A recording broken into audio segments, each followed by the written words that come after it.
Ben, moi, c'est Martin Claudine, donc moi je suis originaire de l'Orne. On est arrivé à Cagny en 1965 avec les parents et donc on est à Hérouville depuis 1974. Martin Jean-Pierre, moi je suis du Calvados, exactement du Pays d'Auge, je suis Mésidon. Et donc je suis arrivé en 74 aussi. Voilà, Jean-Pierre travaillait au Courrier Normand et donc moi je travaillais ce qu'ils appelaient la Garoutière. Je travaillais en pâtisserie, donc c'était une grande pâtisserie à l'époque, et puis bon, ça desservait tous les clients, enfin tous les gens qui prenaient le bus, c'était même pas les bus, c'était des cars qui venaient de différentes... de tout le département. Voilà, voilà. Donc il y avait toujours du monde quand les cars arrivaient, tout ça, donc il y avait un petit guichet qui donnait sur les quais, si tu veux, et donc moi j'étais là. Oui. Donc toi, ton travail? Moi je suis carrossier, enfin j'étais carrossier, et donc j'étais dans une grosse boîte qui était le Courrier Normand. Ensuite, j'ai été muté comme responsable de la carrosserie au Courrier de Meurthe-et-Moselle à Nancy. Et au bout de 2 ans, ça a fermé là-bas, donc ils m'ont rapatrié là, à la compagnie normande de transport routier, qui a Carpiquet. Finalement, l'arrivée à Hérouville, tu ne travaillais pas tout à fait à Hérouville, Non, vous avez cherché un logement disons que si par tu ici. veux, quand on est arrivé à Nancy, c'est sa boîte qui nous a trouvé un logement. Alors nous, on n'était que 2, j'attendais Olivier, mais on n'était que 2. Ils nous ont donné un grand appartement, on était 2, ils nous ont donné un F4 quand même. Ce qui fait qu'on l'a meublé, cet F4. Et quand on est arrivé sur la région, donc on n'avait pas droit à un F4, on n'avait qu'un enfant, on avait droit à un F3 qui nous donnait, c'était sur le chemin vert. Mais nous, on ne se voyait pas bazarder nos meubles. Puis les logements ne nous convenaient pas, enfin le chemin vert ne me convenait pas plus que ça. Enfin, donc on est allé à la Jangerie, puis c'est là qu'on est arrivé ici. Mais à la limite, je trouve que c'est pas mal parce que comme on payait relativement cher de loyer, ça nous a permis de nous booster un peu pour acheter quelque chose. Et vous avez fait construire? Le quartier, là, pour t'expliquer l'histoire, c'était... Ouais, il y avait un pavillon et c'était une coopérative. Donc on achetait 1/20 de part. Donc cette maison, elle avait été retenue par un couple. Je ne sais pas ce qui s'est passé, le monsieur a été muté ou je ne sais pas quoi. Et donc il restait, et puis on avait vu ça à l'époque, c'était des petits journaux gratuits. Dans les boîtes aux lettres, il y avait 14 depuis le tout à fait, j'ai connu. Donc c'est là-dessus que Jean-Pierre a trouvé ça, et puis c'était pas fini, hein, d'ailleurs c'était pas fini, il y avait tout à faire parce qu'il était tout neuf. Alors donc comme c'était une coopérative, il y avait un président, et le président nous a fait voir sa maison, parce que lui il habitait déjà depuis 3 ans si tu veux. Donc il nous a fait voir ce qu'on pouvait tirer de cette maison telle qu'on la prenait, puis voilà. Et on est arrivé là, et puis on n'a jamais eu à s'en plaindre finalement. Donc quand on est arrivé à Hérouville, on habitait la Haute-Folie. On est là depuis mai 77. Mais le fait qu'il y ait eu les écoles sortes de terre, par exemple, c'était bien puisque vous aviez un enfant, vous pouvez scolariser tout près. Ah bah oui, parce que lui, il a commencé, l'école n'existait pas, donc il a commencé à traîner, puis dès qu'ils ont ouvert le bois, on l'a mis au bois. Donc sinon, si j'ai bien compris, tu gardais les enfants, toi, c'était ton métier. Oui, donc je faisais partie de la crèche familiale d'Hérouville. Et moi, je suis rentrée pratiquement en avril 1974. On est arrivé ici, sur Hérouville, on est arrivé en janvier, et je suis rentrée à la crèche en avril, qui n'était pas pris par la municipalité. À l'époque, c'était une association. C'était une association qui s'appelait la GENCA, donc il y avait un président, enfin comme toute association si tu veux. Et puis quand ça s'est dissous, parce qu'il n'y avait plus de président, enfin voilà. Donc c'est la mairie qui a repris la crèche familiale. Donc là, on est devenu, alors pas titulaire, on est devenu agent, mais on n'a jamais été titulaire de notre poste si tu veux. Mais bon, on n'a pas ça, on avait des bureaux, on avait directrice, infirmière, on avait un personnel d'encadrement, on n'avait aucun échange d'argent avec les parents, tu vois. Les parents allaient inscrire leurs enfants à la crèche. Puis si tu veux, la directrice, en fonction des parents et puis des assistantes maternelles qu'elle avait, elle voyait à peu près qui collait, tu vois, oui, c'était bien aussi. Hein. Combien d'enfants maximum? Moi j'en ai gardé 3 tout le temps. En fait, moi j'en avais qu'un mois. 3 en plus de ton fils. Voilà, et puis on a eu droit à la périscolaire pendant un bout de temps, d'accompagner les enfants qu'on avait gardés, de les mettre à l'école. En plus, moi j'étais juste à côté. J'ai bien compris, et tu as regardé quelques enfants particuliers. Donc j'ai gardé Hugo, le petit Hugo Jeune, et puis j'ai gardé les 2 grands, les beaux enfants de M. Jeune. Donc c'est par ce biais que du coup tu as été amené à garder son fils. Oui, tout à fait, oui, parce que comme j'avais gardé les 2 autres, si tu veux, les 2 aînés, ça se passait bien, il n'y avait pas de raison. Ça se passait bien, et puis c'était des gens charmants. Puis M. Jeune, c'est vrai qu'au niveau amplitude d'horaire, il venait chercher son fils et puis il l'emmenait à la mairie, tu vois. Enfin voilà, c'était des gens accessibles comme peut être M. Thomas, je pense. Nous, quand on est arrivé, là où il y a l'école du bois, si tu veux, c'était, chez nous, c'était un champ de blé. Des champs de blé. Et puis, donc, on voyait le canal, oui, ça n'a pas duré très longtemps, mais c'est vrai qu'après, ils ont fait toute la ceinture. Parce que si tu regardes bien le bois, toute la ceinture, c'est avec des pavillons. Et tout l'intérieur, c'est avec des immeubles. Ce qu'on voit, c'est qu'il y a un attachement au quartier. Tout à fait. Et les gens se plaisent ici parce qu'il y a beaucoup de verdure. Et il y a beaucoup d'espace. Tu vois, c'est pas cadenassé. Et c'est moins urbain que d'autres quartiers. C'est agréable de se promener, c'est agréable, oui, je trouve que c'est agréable. Puis on a la proximité du bois quand même, c'est génial. Hein, quand même. Je trouve qu'on a, ici, je trouve qu'on a une qualité de vie très importante. Oui, c'est sûr. Et on est à proximité de tout. On est du bon côté de la mer. Si tu veux, on peut prendre le bus, le tram, tout ça. Si tu veux, il n'y a pas besoin de voiture, il n'y a besoin de rien. Bon, on a les courses, on peut faire les courses à pied. Comment? Ça prouve que Hérouville a réussi à devenir une vraie ville. Oui. L'association du bois dans tout ça. Comment vous êtes entré là-dedans? Alors, on est rentré comme ça parce qu'on faisait beaucoup de rallyes touristiques. Alors, on connaissait l'association, moi je connaissais l'association simplement pour la gym, tu vois. Moi j'ai fait la gym depuis toujours ici.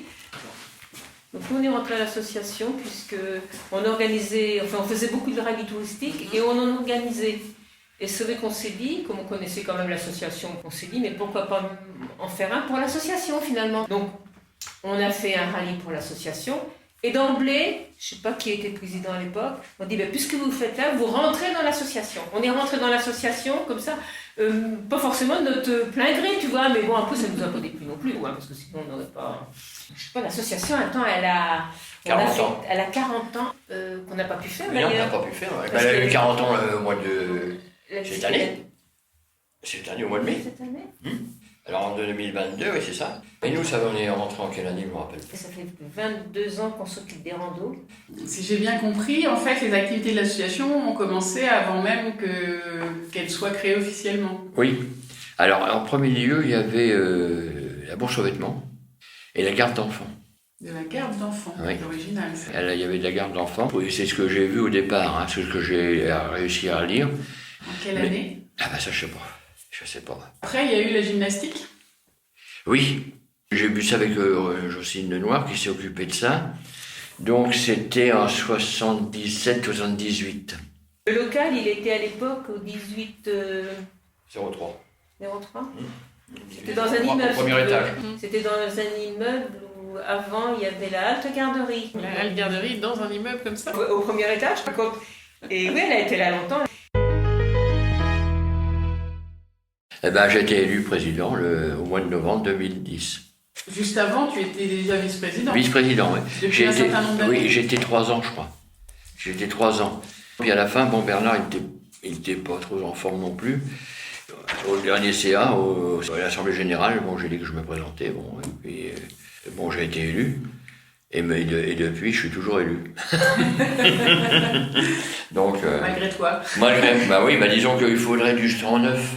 Tu comprends, il faudrait du sang neuf parce qu'au départ, on avait, comme Claudine et puis moi, on avait plein d'idées, on a fait pas mal de choses. Alors, on a développé la rando déjà, la rando de nuit plutôt, les voyages aussi, les repas à thème, les tripes. Je me rappelle les premières fois, on faisait ça le matin. Ça le freinait. Le matin en plus? Le dimanche matin. On a commencé quelques années, pas trop longtemps, parce que les tripes le matin, c'est bon à la campagne. Oui. Et on a dû faire ça 2-3 ans. Mais à la limite, je faisais des petits déjeuners en plus. Après, on a fait ça le midi, parce qu'on s'est rendu compte que le matin, on n'avait pas beaucoup de monde. Et après, on a pu avoir la petite salle de la fonderie. Oui, il fallait parce qu'on a eu de plus en plus de monde. On est arrivé à 70-75 personnes, tu vois. Et la rando de nuit, c'est intéressant comme concept. Alors voilà, on organise 8 km à 9 km de jour. On va jusqu'au restaurant, on mange tous ensemble et on repart de nuit. Et on rentre à la voiture entre 5 et 6 km. Avec des lampes torches. Ouais, les lampes torches, les oiseaux qui décollent, les vaches qui courent dans les prés. Mais j'ai pris des cours, J'ai pris des cours avec monsieur Serge Delanoë, je ne sais pas si tu connais. Donc, j'ai été faire une randonnée, une ou deux avec lui. Puis on a mis ça tous les deux sur pied. Et puis c'est très demandé maintenant. Là, on était combien? 30, Ouais, c'est sympa. Bon, quand il pleut, c'est moins sympa, c'est vrai. Bon. La dernière rando du mois de mai, là, on a eu quelques gouttes. Et beaucoup d'escargots. Un des Ramos, c'est un bar. Hein. Je les ai écartés, puis après j'ai dit je vais pas y arriver. Oui, voilà. Donc Lynn aussi s'est occupée des week-ends surprises. Donc on part sur 2 jours. On partait parce que finalement, depuis le Covid, j'ai rien mis sur pied. Ça a été compliqué pendant le Covid. Et puis là, c'est vrai que j'ai... Mais c'est nous a demandé encore. C'est encore demandé, sauf que les prix ont quand même un peu augmenté.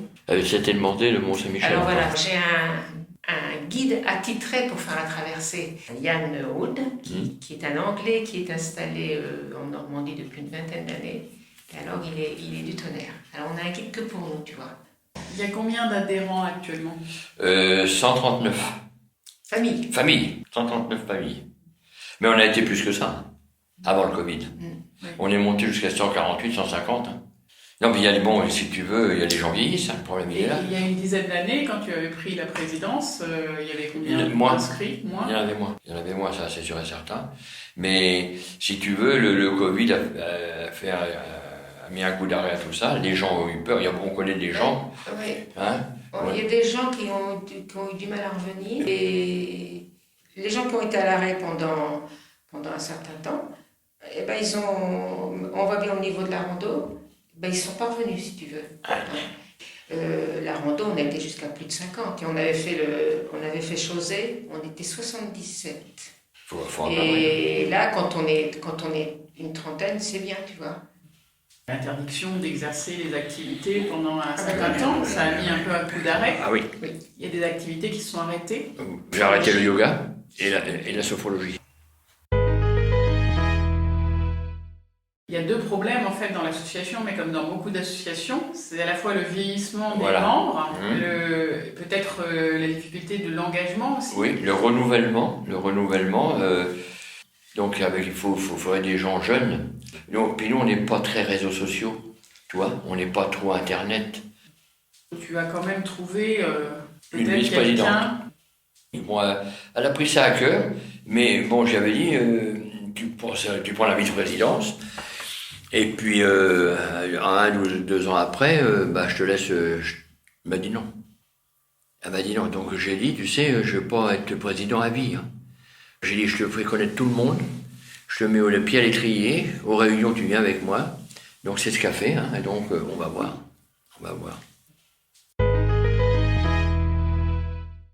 Du coup, pour un peu conclure cet entretien, qu'est-ce qui aujourd'hui symboliserait Hérouville pour vous ? Comment dirais-je, le bien-être.